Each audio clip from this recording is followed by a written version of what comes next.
وإذ قلنا للملائكة اسجدوا لآدم فسجدوا إلا إبليس أبى واستكبر وكان من الكافرين وقلنا يا آدم اسكن أنت وزوجك الجنة وكلا منها رغدا حيث شئتما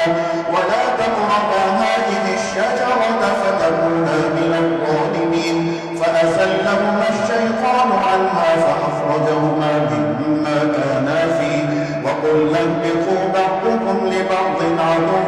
ولكم في الأرض مستقر ومتاع إلى حين